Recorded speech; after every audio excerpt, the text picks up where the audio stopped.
ઉપવાસ ઉપવાસ તમે જો સાચી રીતે અને સચોટ રીતે ઉપવાસ કરો તો તમને દેખીતા ફાયદા દેખાય.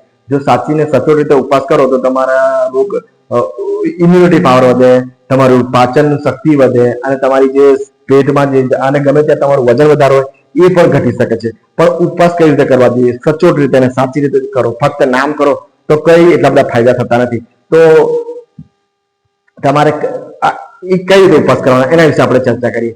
24 કલાકમાં એક વખત જમવાનું હોય છે. ધારો કે તમે સાંજે, આમ તો બપોરે જ જમવાનું બેસ્ટ હોય છે, પણ શું છે કે સાંજે જમવું જોઈએ આપણે, કેમ કે દિવસમાં બપોરે જમીએ તો કદાચ કોઈને સાંજે ઊંઘ ના આવે, તો તમે બપોરે સાંજે જમો, સાંજે 5 થી 6 વાગે પછી તમે શું કરો કે એ જમવાનું એને પચવા દો. તો આ નિયમ એવો છે કે આપણા જે શરીરની બધા જ કોષોની બધી શક્તિ ને બધી વપરાશ એમની જે કાર્ય એ બધું ખોરાક પચવામાં જતી હોય છે. એટલે કે આપણા સેલ્સ નવરા પડતા નથી. બોડી આખી સેલ્સની કોષોની બનેલી હોય છે. એટલે કે આપણું શરીર ના જે બધા કોષો હોય એ ખોરાકને પાચન કરવામાં જ એમનો ટાઈમ જતો હોય છે.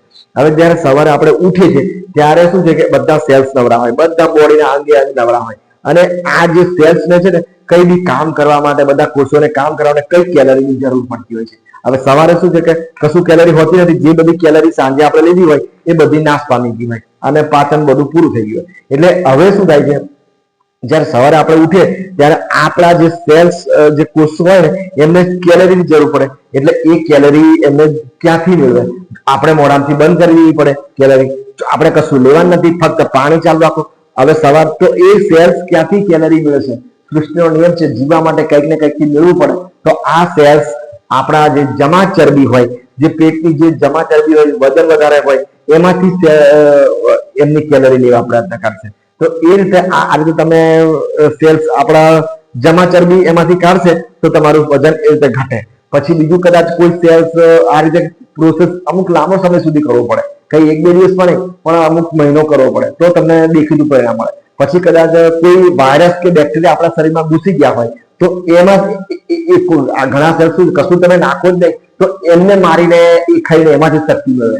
પછી ઘણા સેલ્સ શું કરે કે એની બાજુમાં કોઈ સેલ્સ આપણો કોઈ અંગ બગડતું હોય, કોઈ અંગ બગડતું હોય તો એ બગડતા અંગને શું છે એને રિપેર કરે, કાં તો એને મારીને ખાઈ જાય. તો એ રીતે કાં તો કોઈ ખરાબ સેલ્સ વિકસતા હોય, બોડીનો ગ્રોથ થતો હોય, કોઈ ખરાબ સેલ વિકસતા હોય તો એને મારી ખાઈ જાય. પછી બહુ જ વધી જાય એ ખરાબ સેલ્સ તો કઈ કામ ના લાગે, પણ શરૂઆતના સ્ટેજમાં ઓછા સેલ્સ હોય ખરાબ સેલ્સ બોડીના, તો એને મારીને ખાઈ જાય. તો એ રીતે આપણી ઇમ્યુનિટી બી વધે, આપણું શું કહેવાય શરીરનું જે વજન વધવું હોય એ ઘટે, એ બી ઘટે, અને બધી રીતે આપણને ફાયદો થાય. પણ ક્યારે? કે જ્યારે આપણે આપણા જે કોષોને ટાઈમ આપીશું, કમસે કમ 10-12 કલાકનો. સાંજે તમે ખાધા પછી સુઈ જાઓ, સવારે ઉઠો તો પછી ઉઠ્યા પછી એને એ કોષોને કમસે કમ